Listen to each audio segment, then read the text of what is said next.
மீண்டும் சந்தித்ததில் மகிழ்ச்சி. கொடுத்தால் அவரே முடிப்பார் அப்படின்ற ஒரு தலைப்பின் கீழே ஒரு செய்தியை நம்ம கேட்க போகிறோம். நிச்சயம் இந்த செய்தி உங்களுக்கு ஆசீர்வாதமாக இருக்கும். ஆகவே கடைசி வரைக்கும் இதை நீங்கள் பார்க்கணும், ஸ்கிப் பண்ணிடாதீங்க. மோசேவை கர்த்தர் மலைக்கு கூப்பிட்டு ஆசரிப்பு கூடாரத்தை செய்ய சொல்றார். இது நம்ம எல்லாருக்கும் தெரிஞ்ச ஒரு விஷயம்தான். இந்த ஆசரிப்பு கூடாரம் எப்படி இருக்கணும், அதில் இருக்கிற பொருட்கள் எப்படி இருக்கணும், பொருட்கள் எந்தெந்த பொருளால் செய்யப்படணும், அதனுடைய நீளம், அகலம், உயரம், இது என்னென்னவா இருக்க வேண்டும் என்று சொல்லி மலையில அதனுடைய மாதிரியை கர்த்தர் அவருக்கு காண்பிக்கிறார். அதாவது படம் போட்டு காமிக்கிறாங்க. இதெல்லாம் எப்படி இருக்கணும், இதனுடைய அளவு எப்படி இருக்கணும், இதுல எதையும் நீ தப்பா செஞ்சிடக்கூடாது, நான் உனக்கு காண்பித்த மாதிரியின்படியே நீ அதில் செய்ய கவனமா இருக்க வேண்டும் அப்படின்னு சொல்லிட்டு மோசே கிட்ட சொல்லி மோசே கீழே வந்துடுறாரு. இப்போ மோசே என்ன நினைச்சிருப்பாருன்னு எனக்கு தெரியல, இது என்னுடைய கருத்து.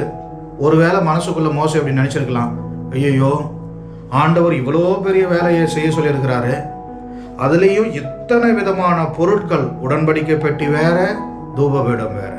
தூபபீடம் மாதிரி உடன்படிக்கை பெட்டி இருக்காது, உடன்படிக்கை பெட்டி மாதிரி தூபபீடம் இருக்காது. அதனுடைய அளவு வேற, இதனுடைய அளவு வேற. ஒவ்வொரு பொருட்களும் வித்தியாசமானது, வித்தியாசமான பொருட்கள், வித்தியாசமான அளவுகள்.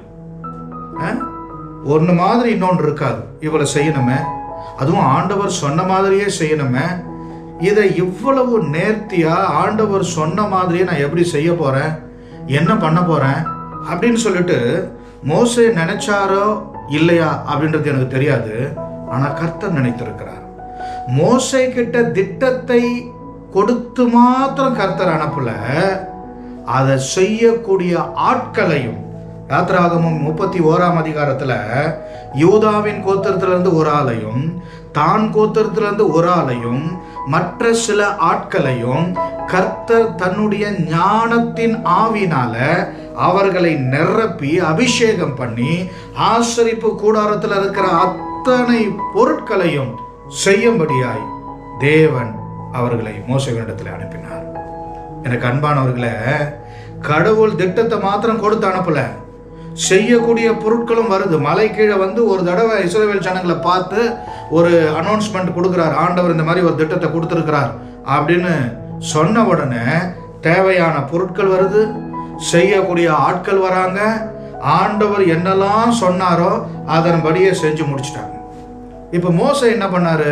மோசே ஒன்றும் பண்ணல, ஒன்லி சூப்பர்வைசர் வேலை மாத்திரம் தான் பார்த்தார். மலையிலிருந்து அந்த திட்டத்தை மாத்திரம் தான் வாங்கி கொண்டு வந்து ஜனங்கிட்ட கொடுத்தார். மற்ற எல்லாவற்றையுமே கர்த்தரே செஞ்சு முடிச்சார். பொருள் வருது, பணம் வருது, ஆட்கள் வருகிறார்கள், எல்லாவற்றையும் ஆண்டவரை செஞ்சு முடிச்சார். எனக்கு அன்பான சகோதரனே, சகோதரியே, இதன் மூலமாய் ஆண்டவர் என்ன சொல்ல வர்றாருன்னா, ஒரு திட்டத்தை, ஒரு தரிசனத்தை, ஒரு வேலையை ஆண்டவர் செய்ய சொல்லி சொல்றாருன்னா அதை குறித்து நீங்க கவலைப்பட வேண்டிய அவசியமே இல்லை. ஆண்டவர் சொல்றாருன்னா அந்த வேலையை அவரே செஞ்சு முடிப்பார். அதற்கான பொருட்கள் வரும், அதற்கான பண தேவைகள் சந்திக்கப்படும், அதற்கான ஆட்களையும் அவரே அனுப்புவார். நாம் ஒன்றும் செய்ய வேண்டிய அவசியம் இல்லை. நாம சும்மா இருந்து பார்த்தா மாத்திரம் போதும், ஜஸ்ட் சூப்பர்வைசிங் பண்ணா மாத்திரம் தான் போதும். எல்லா வேலையும் அவரே செஞ்சு முடிப்பார். இதுல முக்கியமானது அவர் சொல்லணும். அவர் சொல்லாம நம்ம மூளையிலிருந்து நம்முடைய சொந்த காரியத்தை நம்ம செய்ய நினைச்சாதான் பிரச்சனைகள் வரும், நம்முடைய வேலைகள் நிற்கும், பணம் தட்டுப்பாடு வரும், பொருள் தட்டுப்பாடு வரும், இப்படிப்பட்ட பல பிரச்சனைகள் வரும், குழப்பங்கள் வரும். எனக்கு அன்பானவர்களே, நோவாகட்டையும் இந்த மாதிரி ஒரு காரியத்தை கர்த்தர் செய்ய சொல்றார், பேழையை உருவாக்க சொல்றார், அதற்கான அளவுகளை கர்த்தர் கொடுக்கிறார், இத்தனை அடுக்குகள் இருக்க வேண்டும் என்று கர்த்தர் சொல்றார். கர்த்தர் சொன்ன மாதிரியே நோவா அதை செஞ்சு முடிச்சார். தேவையான பொருட்கள் வந்தது, தேவையான ஆட்கள் வந்தாங்க. நேர்த்தியாய் அந்த பேழையை நோவாவால செஞ்சு முடிப்பதற்கு காரணம் அதனுடைய திட்டத்தை கொடுத்தவர் ஆண்டவர். எனக்கு அன்பானவர்களே, நம்முடைய குடும்பத்தில், நம்முடைய தொழிலில், நம்முடைய ஊழியத்தில் நம்ம நிறைய காரியங்களை செய்கிறோம், நிறைய ஃபெயிலியர் ஆகுது, நிறைய செய்ய முடியாத போது ஆரம்பிக்கிறோம், முடிக்க முடியல.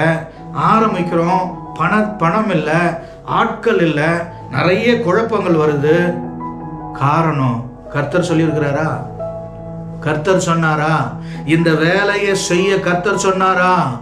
ஆண்டவர் சொன்னார்னா நீங்க கவலைப்பட வேண்டிய அவசியமே இல்லை, பயப்பட வேண்டிய அவசியம் இல்லை. ஐயோ, இவ்வளோ பெரிய வேலையை கடவுள் சொல்லியிருக்கிறாரு, எனக்கும் அந்த வேலைக்கும் சம்பந்தமே இல்லையே, நான் எப்படி செய்ய போறேன்?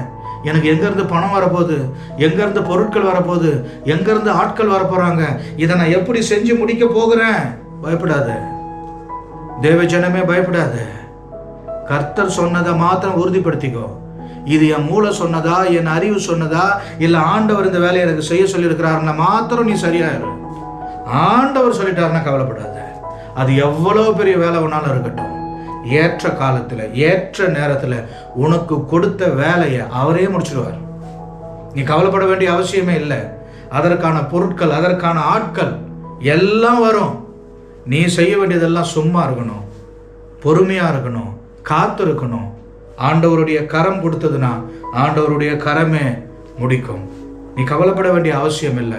ஒருவேளை உன்னுடைய சுய ஞானத்துல, உன்னுடைய சுய திட்டத்துல நீயா யோசிச்சு ஒரு காரியத்தை செஞ்சிட்டுன்னா அதுல அநேக பிரச்சனைகளும் குழப்பங்களும் போராட்டங்களும் வரும். இன்னைக்கு அநேகருடைய வாழ்க்கையில, ஊழியத்துல, குடும்பத்துல, தொழில்ல இதை நம்ம பார்க்கிறோம். எனக்கு அன்பானவர்களே, ஆண்டவர் சொன்னா செய்யுங்க. ஒருவேளை ஆண்டவர் சொல்லலைன்னா செய்யாமல் இருப்பது உங்களுக்கு நல்லது. God bless you.